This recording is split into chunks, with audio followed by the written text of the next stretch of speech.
reception. Let's hope we are worthy of it.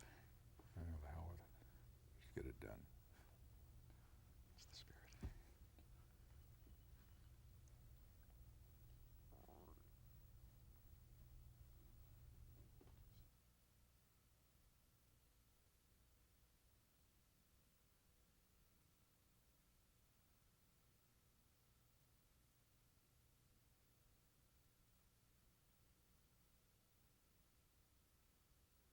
Down 5 seconds. 5.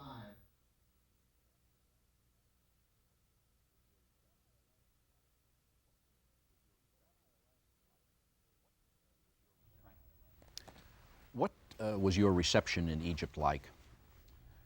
Well, when I arrived at the airport, I was really somewhat disappointed because I had been told before that could expect a very warm reception.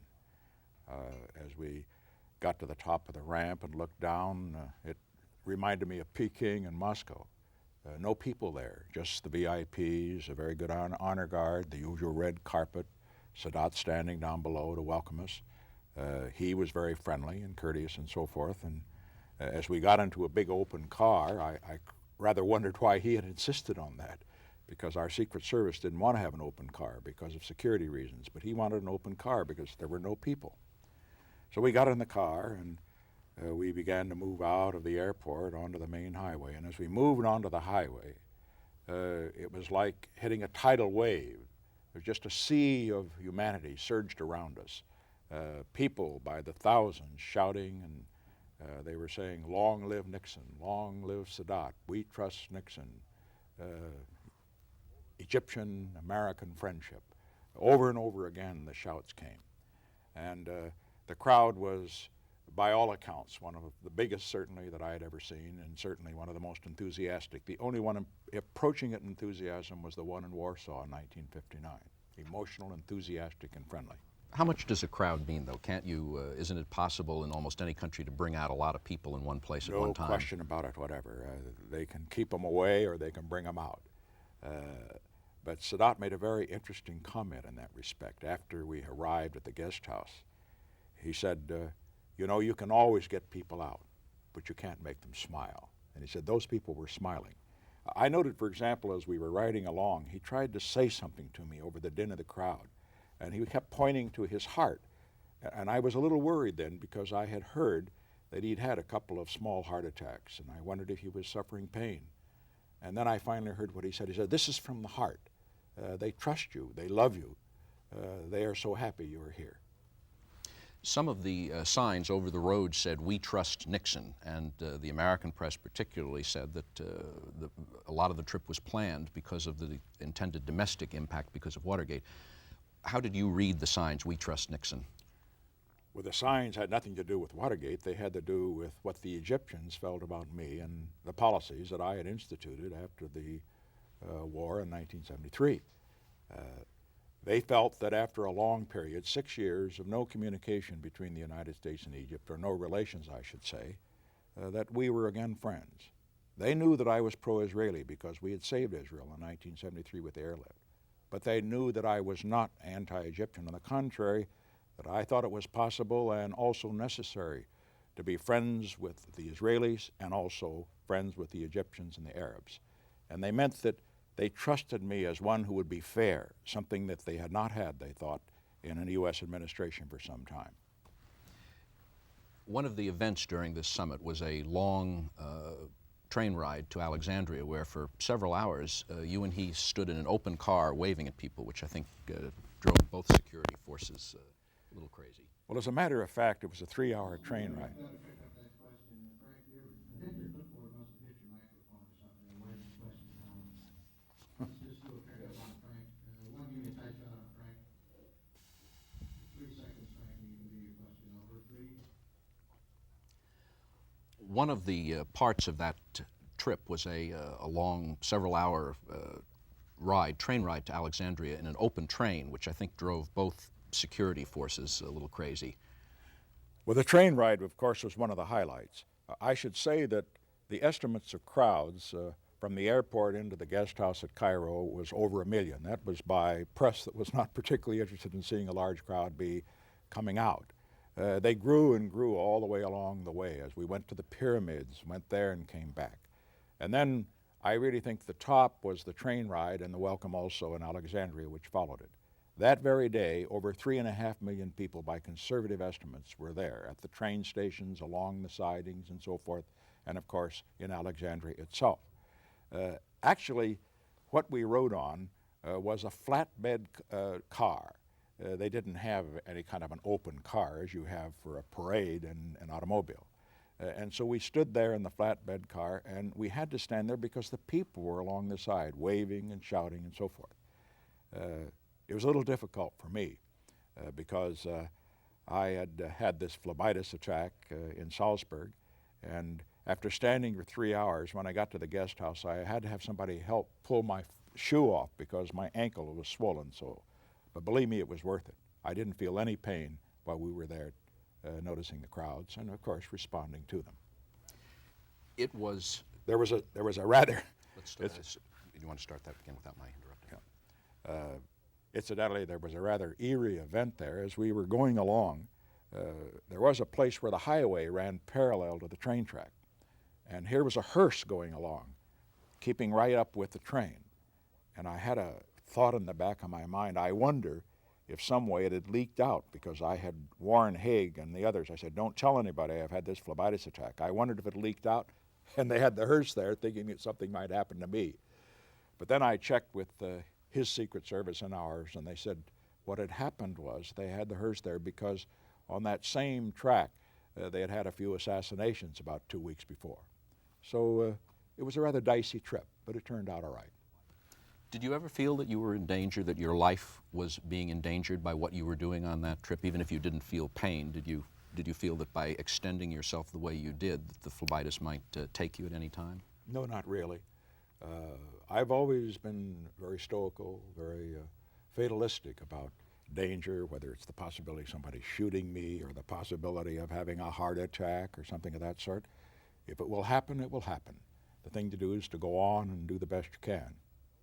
People think it's a little stupid, and perhaps it is, but there's nothing you can do about it. So I would also say that those who constantly worry about somebody's going to attack me, or maybe I'm going to exert myself and have a physical condition, they only make it worse. When you worry, you bring it on. Don't worry. What will happen will happen. There are people who think that you've made a pact with the devil and plan to outlive us all. A, is that true? B, do you think about death? No, I don't think about death. As far as outliving people, I don't want to outlive everybody. I would like to outlive a few of my enemies, and I think that worries them a bit. What was tea at Sadat's palace in Alexandria like?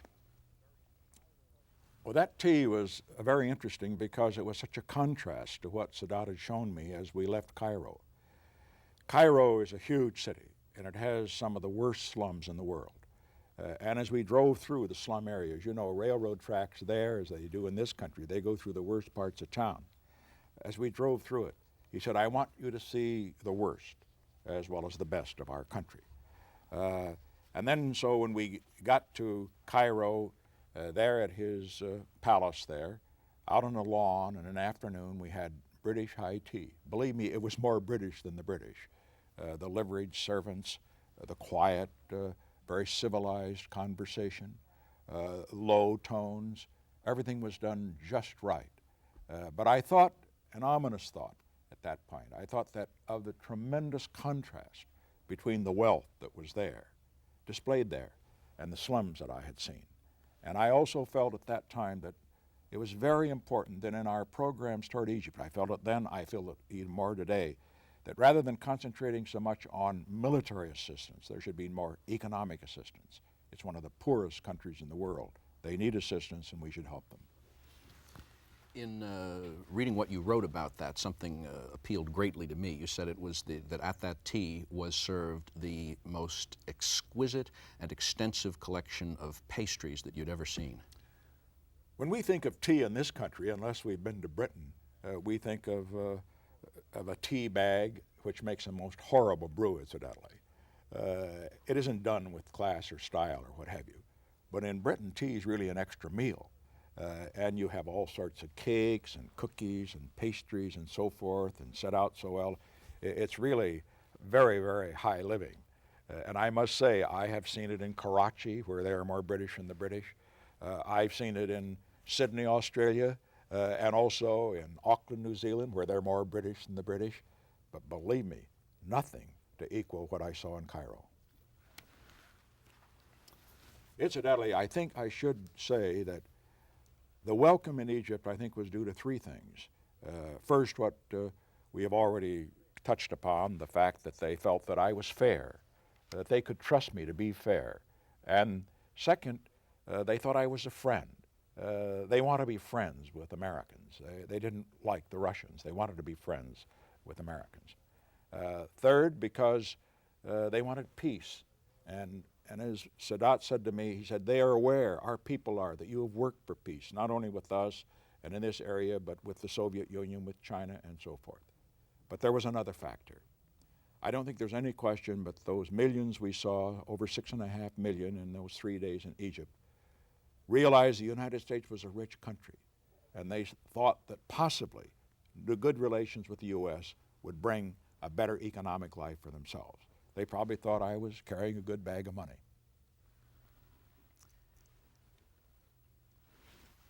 Ten or a dozen years from now, when one of your grandchildren, Alexander or Christopher or Jenny, is old enough and asks you, Granddad, what was Watergate? How will you answer? Well, it will depend first on what they've learned in school, whether I will have to disabuse them of what they may have learned there or start afresh. If I were to start afresh, it would be, I think, somewhat along this line. Watergate was a botched up attempt to break in and to bug the Democratic National Committee.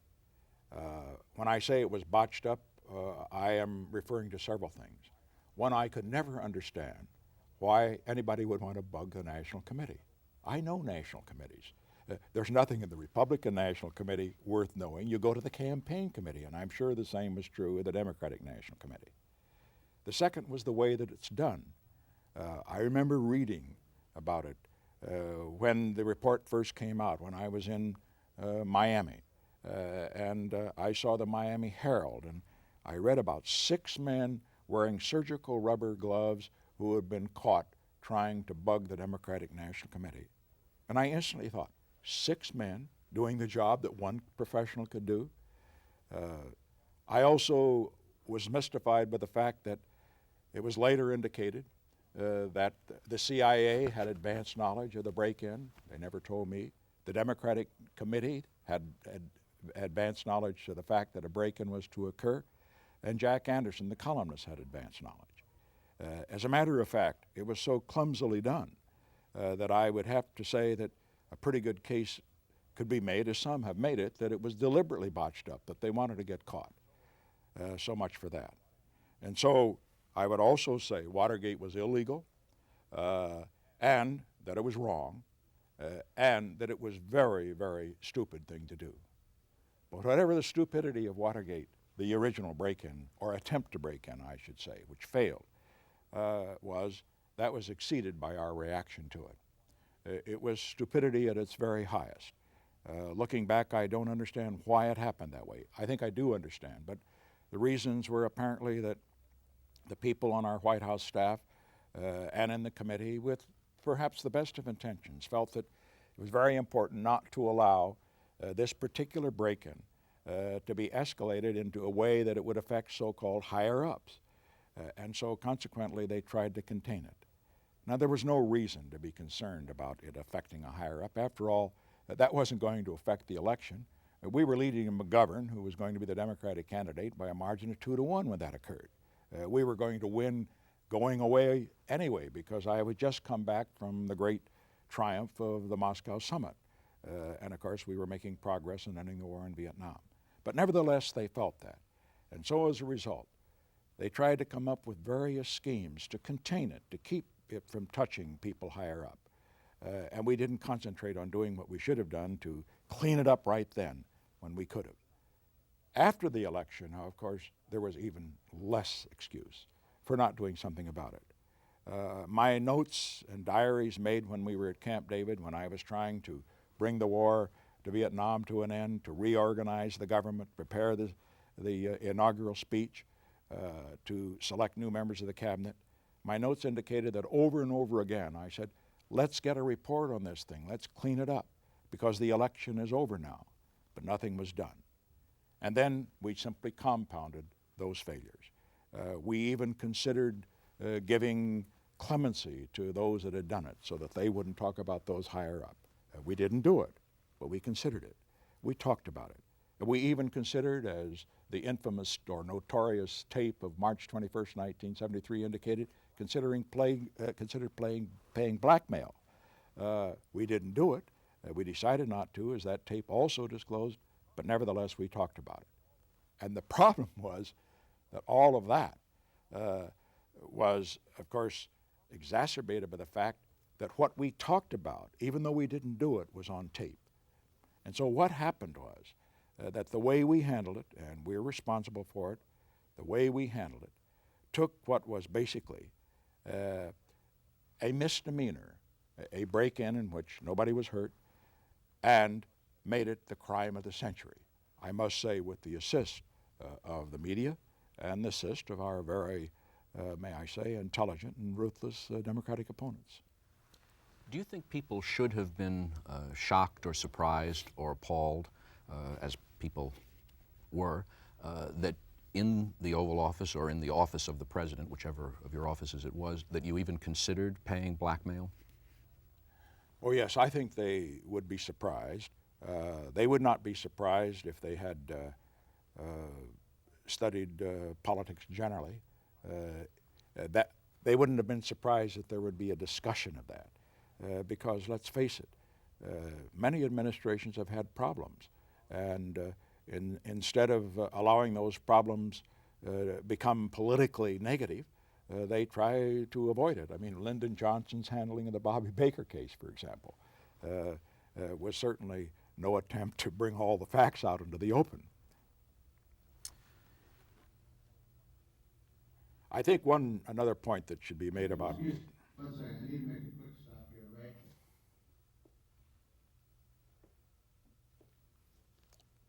I'm gonna stop. Keep You things can rolling, look please. at the watch now. Huh? Yes, now you Sorry, I'm not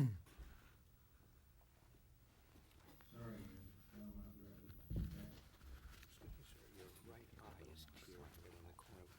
pulling it off. Here?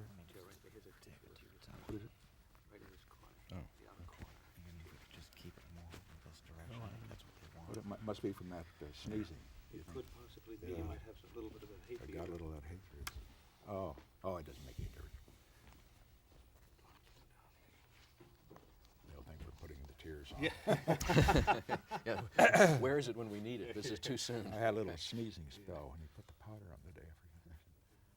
I'll just start out when we finish here. We're gonna pick up with the president. Yes. Okay, we'll come up on maybe that. Or no, I was asking. Forward, I'll pull your coat down. Coat. Now lean back to me. Okay, stand by everybody, 10 seconds out, we'll pick up on, Ray, while you're there, the president of the right temple here, on his right side, see it? Lower No, down, down lower. right in the sideburn, yeah. Okay, that's it. I wonder if we really should try to have everything so perfect like this. I think it's sort of silly. Okay, let's go. They ready?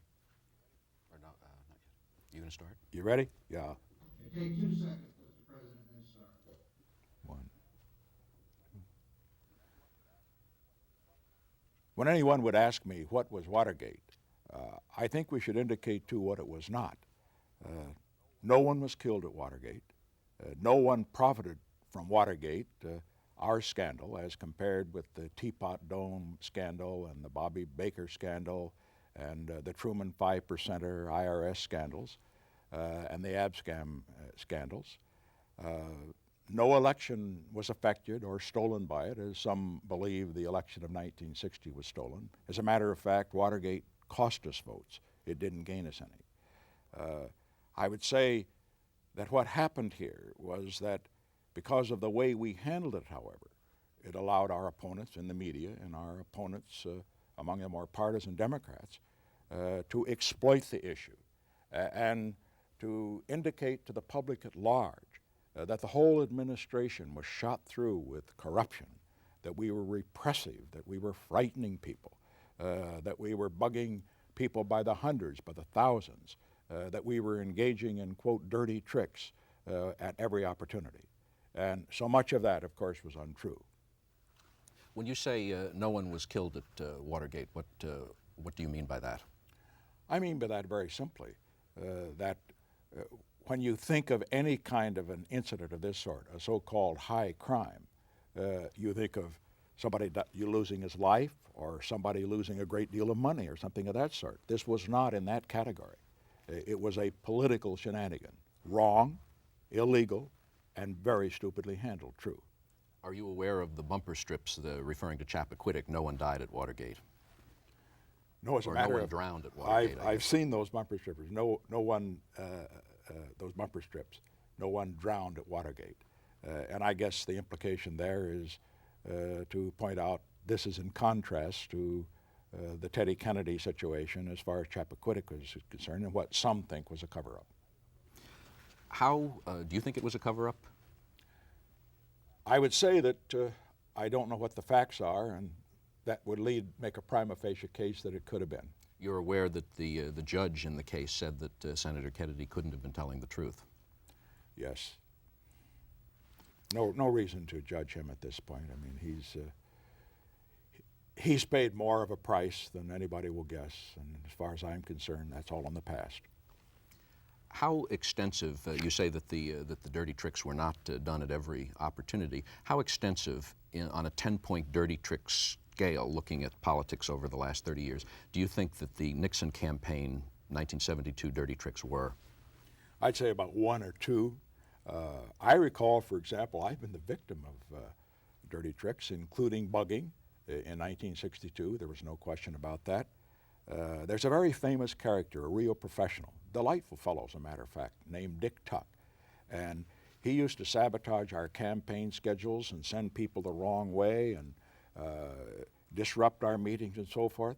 He did it in 1962 in that campaign. He did it again in, of course, he had done it also. He did it in 1960 in the presidential campaign, and then he did it in spades in 1962 when I was running against Pat Brown.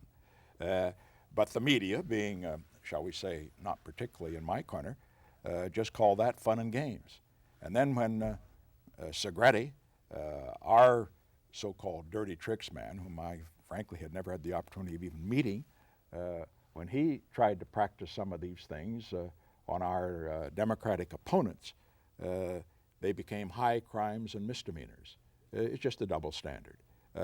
This sort of thing happens in campaigns. I don't particularly like it, particularly when it happens to me, and I don't like to see that be interjected in what should be particularly a high-level presidential campaign. But it's going to happen because people are human. You say you were bugged in 1962. Who bugged you? Oh, the opposition. Do you think that Lyndon Johnson bugged your campaign in 1968? We had reports to that effect, as a matter of fact, directly from J. Edgar Hoover, so I would assume that that was the case. How, looking back now, how do you tell yourself that somebody as wary, as canny, as experienced as you got dragged into the Watergate cover-up the way that you did?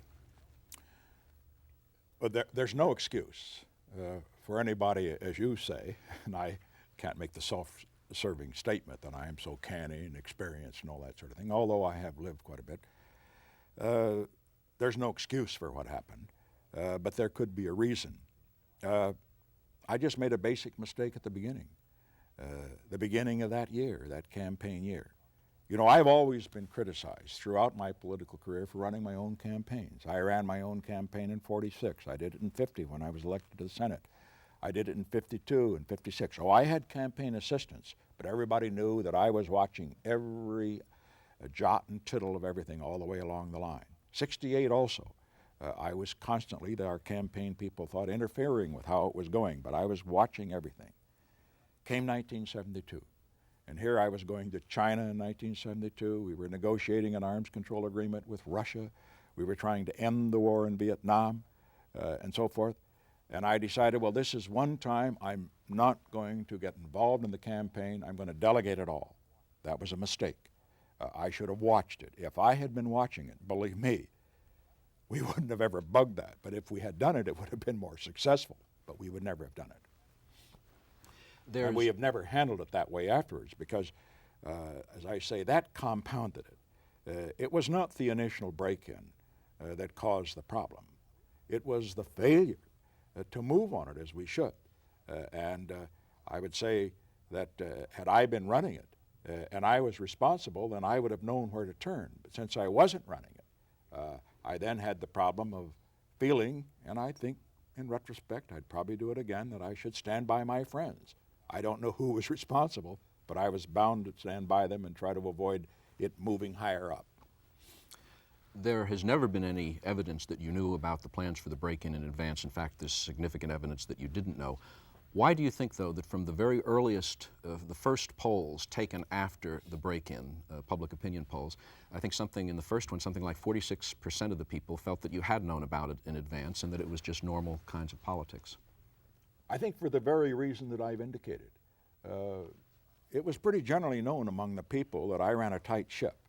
It was pretty generally known because criticism had been made of the fact that I constantly ran my own campaigns, that I was in control. Bob Haldeman wrote, as a matter of fact, that anybody who watched the Nixon administration would figure nothing like that's going to happen without his knowing about it, although he does not say that I knew about it. Of course I didn't. Given the way that you've described the development of the events, the kind of information you were getting in the kind of time frame that you were getting it, would you do the same things again? Would you make the same decisions again? No, in retrospect, what I would have done at the beginning was to sit down, I think, with all of our campaign people and say, now look here, we're going to win this election. If we're going to have to take some heat about this thing, let's take it. Now I want to get all the facts and get it out, rather than continuing to do what I did do. You see, the problem was that in that period, that we're talking in the period around June 20th of the balance of the year, I wasn't thinking that much about Watergate. Oh, there's a lot of on the tapes, but only an infinitesimal percentage of what is on tape is about that. My main concern was ending that war. We were negotiating, we were sending messages to continue our various initiatives to keep them alive and healthy with China, with Russia, and the rest. And frankly, I just didn't concentrate. That was the mistake. I should have remembered, however, something that Winston Churchill wrote. I read quite a bit and read quite a bit before I ever became president. And he said something that every leader in the future should have in mind. He said it has been his observation that the great leaders do the big things well, but they tend to stumble on the little things. You can't do all the little things, but believe me, in this case, a little thing became a big thing and, of course, destroyed us. One of the theories postulated is that one of the reasons that you didn't sit down with all the campaign people and say, what happened and let's get this out, is that you were afraid to ask that very question because you were afraid that it would lead, that the answer would involve or implicate people who were your friends and longtime associates. I'd have to say that was true. I think that subconsciously I didn't want to know. If, for example, one of my top people, longtime associates, because he didn't have control of the situation, had made a stupid mistake. I didn't want them to become involved. Very tough thing. I remember, for example, speaking of books and so forth, another quotation that is of considerable interest. It was one that about Gladstone, who of course was a great liberal prime minister of Britain in the 19th century. And he made the comment to the effect that the first requisite of a good prime minister is to be a good butcher. I wasn't, frankly, a good enough butcher, I must say. I recall very well when Henry Peterson, who took over the investigation of the Watergate issue after the second term began. He came in to see me, and he laid before me some accusations that had been made against Haldeman and Ehrlichman. And I said, on the other hand, I said, however, those aren't proved. I said, I can't fire somebody simply because of the appearance of guilt. And he responded, he said, Mr. President, that speaks very well of you as a man. It does not speak well of you as a president. And so I would say, perhaps, and I'm not referring to Haldeman and Ehrlichman, but anybody else in a campaign organization, that's a decision that every president at times has to confront. Is he going to be human and compassionate, or is he going to be ruthless and cold? I must say, looking back, I've got to admire Harry Truman in a way for the way he stood by his people, even though they were political liabilities. It's a close call. Some of your critics think that it was very ignoble of you when you wrote in your memoirs that Watergate wouldn't have happened without Martha Mitchell. What did you mean by that? John Mitchell is one of the ablest men in politics that I've ever known, and a very able lawyer, a very careful man. He's also a very honorable man. I can never imagine that John Mitchell would ever have approved the Watergate break-in, and assuming he didn't approve it, would have allowed it to slip by through the cracks if he had been concentrating on the campaign. And whether that was ignoble or not, there was no question that Martha Mitchell had a problem, a very deep problem. Some thought it was just alcohol and drugs and so forth, but it was even more than that. She was emotionally unstable, and it just drove John Mitchell crazy. He couldn't concentrate on it at all, and that's why he resigned from the campaign committee shortly after Watergate broke. Do you think that the media exploited her instability? Shockingly. I've never forgiven them for it. Why did you bug yourself? The amusing thing about that is that had the tape system that we had been exposed apart from Watergate, nobody would have given it a second thought. I remember the headlines, Nixon bugged himself. Well, as a matter of fact, what really, I must say, at first amused me and then it angered me was to see the hypocritical, sanctimonious statements by people representing the Kennedy camp and the Johnson camp saying, oh, they had never had a taping system. They were horrified that there could have ever been a taping system in the White House. Now, come on, who are they kidding?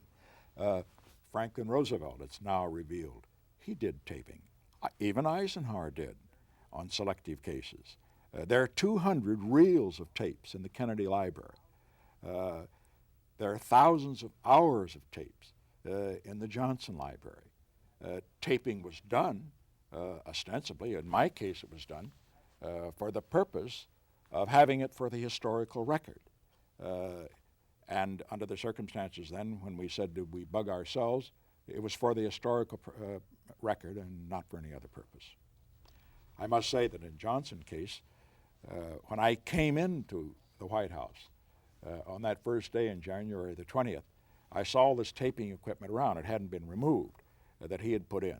He had it not only in the Oval Office and also in the Cabinet Room, but also in the reception room where people who were to come in to see him were sitting, so that he could hear what they said about him before they came in to see him. Of course, we didn't install any in any places like that. We had it only in the Oval Office, in the Cabinet Room, and in the EOB, which were all recognized to be formal places. But I would say that the place that I was most surprised to find it, when I looked under the bed, just happened to looking for my shoes a couple of mornings later, and I found all the taping equipment right under the bed. He even had the bedroom taped. Incidentally, just so there won't be any improper connotation about that, Johnson often saw people in his bedroom. I saw him there. The only time I went to the White House from the time I was vice president until I became president, I had a cup of coffee with him there after a gridiron dinner. In your memoirs, you tell a story about Bobby Kennedy going in to see Johnson. Johnson had a practice of using his taping system in a very deliberate way. Let me explain the difference between his taping system and the one Kennedy had and the one the Eisenhower had and ours. In their cases, it was manually operated. In other words, when they had somebody coming in that they wanted to make a record of, they turned the tape on. They didn't tell people, but they turned it on so that they'd have the record. In our case, it was voice activated. Everything was taped, which of course was probably stupid, and yet perhaps a bit more honorable, because if you weren't going to tell the individual that he was being taped, far better for it to be done on a general basis rather than on a selective basis. Well, on this day, Bobby Kennedy was scheduled to come in to see Johnson. This is the day that Johnson was going to get his revenge. Johnson didn't particularly like Jack Kennedy. He hated Bobby Kennedy. J. Edgar Hoover has told me that chapter and verse. And so here was his opportunity after Bobby Kennedy had been so rough on him. While Kennedy was president, Jack Kennedy was president, he was going to get back at him. He was going to have the pleasure of telling Bobby Kennedy that he, Johnson, was not going to support Bobby Kennedy for president. After the meeting was concluded, and apparently it was a pretty hairy confrontation, and Johnson called in the fellow that was running the taping system and says, "I want you to transcribe the tape." The fellow came back ashen-faced. He couldn't do it. It had been scrambled. And what had happened, apparently, they thought, was that Bobby Kennedy, who knew Johnson and also knew himself, had carried a little scrambling device in with him, and he put it on so that it scrambled the conversation. Why didn't you... Too bad we didn't have a scrambler for some of ours. Why didn't you burn them? I must have had several thousand letters on that since leaving office. Was stupid, should have been burned, because at that particular point, once they were exposed, then they could not be used for historical purposes. They were going to use for purposes that I did not think were appropriate. There were several reasons they weren't burned. First, when the taping system was disclosed, it was the wrong time. I was in the hospital with pneumonia, and I just couldn't make a tough decision like that. Second, I had bad advice from well-intentioned lawyers who had the sort of the cockeyed notion that I would be destroying evidence. But these tapes at that point hadn't been subpoenaed by anybody, and the best evidence were the individuals themselves who were there. But on the other hand, I listened to them. I think there was a third reason, however. I think that I felt that the tapes were probably an insurance against people who had participated in meetings and who, in the light of the Watergate thing, might go out and lie about what had been said. I had listened to the tapes involving John Dean on June the 4th, and I felt that they were an insurance against that kind of shall we say, misrepresentation. So looking back and balancing all this, if you knew then what you know now, can you say that that you would have destroyed them? Oh yes, I should have destroyed them. Still would have done. They should have been destroyed, and they should have been destroyed for another reason. If I had thought, let's face it, if I had thought that they reveal criminal activities, I would have been out of my mind not to destroy them. So I would have destroyed them not because I thought there were criminal activities on them, but because it was an invasion of the very purpose of the tapes, which were for historical purposes and not to hold people that had come into the president's office and talked freely to those words that they had spoken so many years before. That's just not right. You're the man who criticized Harry Truman for using phrases like "give him hell" or using the word "damn," said that he was a bad example to the youth of America. How do you reconcile that kind of position with the language, your language, that appeared on the White House tape, all the expletives deleted? Well, one thing that I would have preferred is to not have had that term expletives deleted. That leaves an implication that probably they were worse than they were.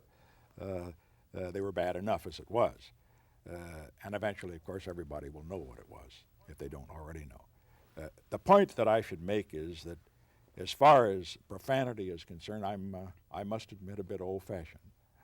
I never swear in public in all of my public life, and I never swear in front of women. As a matter of fact, let me make an exception. On occasion, just in the family sometimes, I'll damn this or something of that sort, and Mrs. Nixon really shapes me up right away. She says, that's a bad example for the girls, and she's right. On the other hand, we all know, or I would say any sophisticated person knows, that profanity for many people is a way of blowing off steam. It doesn't make it right, but on the other hand, it's done. And I would say that while the tapes show our profanity, that isn't the first time a few expletives haven't been hurled around the Oval Office. I was there when President Eisenhower was ranting a bit, as he had occasion to do. His face would flush about those mossback Republicans, those damn mossback Republicans, and how they were holding back some of the programs that we wanted. And I met with Jack Kennedy right after the Bay of Pigs disaster. And I mean, he knew all the four-letter words, and I didn't blame him one bit. I was really appreciated the fact that he felt that I was a good enough friend, that he could let his hair down. And I'm not going to indicate what he said. And of course, Lyndon Johnson's earthy language, shall I say, was legendary. Mine was different. It was on tape and different from Johnson and Kennedy because as far as their tapes are concerned, they're safe in their libraries and the expletives will be deleted. In my case, they will not be. So you will be known warts and all. That's right. And I'm embarrassed by it because it gives an indication that I think of basically hypocrisy. But on the other hand, I think that a public man does have a responsibility to set an example. I don't think he should swear in public. I don't believe that men should swear in mixed company. That's old-fashioned, I agree. But on the other hand, I must say we're not going to be able to outlaw profanity in private among men, particularly when they served in the armed services and particularly when they served with the Navy and Marine Corps, as I did. I heard all the words. Do you think there was or could have been a CIA conspiracy to remove you from office? I don't know. I know many people think so. I would say that I've found it difficult to understand why the CIA, which apparently had advanced knowledge of the break-in, didn't inform me. I've found it difficult to understand how it could have been that at least two of those involved had CIA connections, and nevertheless that it was not brought to my attention as far as the break-in occurring. I must say, too, the CIA had motive. It was no secret that I was dissatisfied with the CIA, with its reports and particularly with their appraisals of Soviet strength and our other problems around the world. You think they feared you? No question about it, and they had reason to. I was going to shape up that organization and the Defense Department, the whole government for that matter, but particularly that one. At one occasion I said I thought we could cut a third of the people out of the CIA and do a better job. I didn't want to weaken it, as unfortunately it was castrated in the post-Watergate era. I wanted to strengthen it. I wanted to get rid of some of the dead wood and so forth, and they knew it, so they had a motive. I'm not prepared to say whether there was a conspiracy or not. I would only say that it should make a fascinating study for an investigative reporter. He won't win any prizes by writing anything that would not be anti-Nixon. But on the other hand, it would perhaps be historically interesting. If there was such a conspiracy, do you think that reporter would ever live to write about it? Is it the kind of thing that will ever come out? I have a feeling that all of this talk that the CIA is going to knock off those that will, shall we say, reveal some of their covert operations, those in this country, I think that's exaggerated. I think that may have been the case in times past, not now.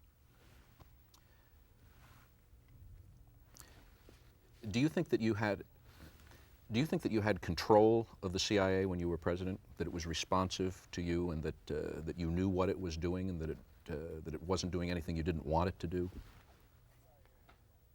I think the CIA under Dick Helms tried to reflect what the president wanted. I know, for example, that there were no plots to assassinate a foreign leader while I was president. They knew that I would never have approved such a thing. My concern about the CIA was basically its competence. I just thought that they had a lot of dead wood, a lot of the Georgetown types and so forth that were holdovers from previous administrations, and I wanted to clean them out and strengthen it. And I'm sorry I didn't get that chance. In your memoirs, you refer to a conversation with John Connally early in 1974 when he told you that the Arizona, what he called the Arizona Mafia, was out to get you. What do you think he meant by that? I think what he meant was that in addition to the understandable opposition of the Democrats, the partisan Democrats, not all, but the partisan Democrats, that I had better worry about my right flank as well. What he meant was that there were several Republicans who wanted me out of office and Ford in. Let me say, I know Ford was not one of those. I know that because I know the man. He's an honorable man. He would never countenance it. However, I would well understand that some, not in a conspiratorial way, but that some might have felt that I was a liability, which probably I was at that point politically, that I was a liability and that they'd be better off with Ford in and me out. And so consequently, it is possible that Connally's report was correct, but I am not prepared to say I just don't know. Why do you think it was called the Arizona Mafia? I don't know, possibly because the group was probably conservative oriented, which would be surprisingly. You would think usually it would be the liberals that would want me out. You don't think it referred to Senator Goldwater or to Congressman Rhodes? I would doubt that. I just don't know. As far as Goldwater was concerned, he of course denied that he had any part of that sort of thing. Do you have any sense that there was, from the, say, the beginning of 1974 or earlier, a concerted effort to, if not to railroad you, or if not to at least grease the skids? Henry Kissinger has written that one of the ironies of your selection of Ford, who wasn't your first choice, was that while you thought because of his good relations with Congress he'd be able to make your case there, the opposite was the case. He was so acceptable to them and so unthreatening to them that by choosing him you almost made it inevitable that you would be replaced. I think Kissinger makes a very shrewd point. Usually he's the first to admit he is not a political expert, but in this case it is a shrewd observation. They felt certainly that they would be better off with Ford than with me, and that had perhaps something to do with it. Do you think there was plotting going on during, formal or informal, during the year? I think plotting is too strong a word because everybody's going to interpret that in the most sinister way. I think what happened is it was simply a coalescence of forces. There were some Republicans that wanted me out because they thought I was a political liability.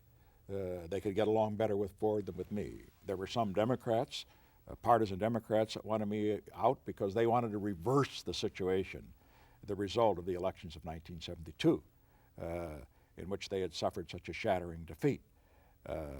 And I think under the circumstances, they all kind of ended up not working together in one huge sinister plot, but each in parallel ways coming together, and in the end, of course, bringing about the inevitable result.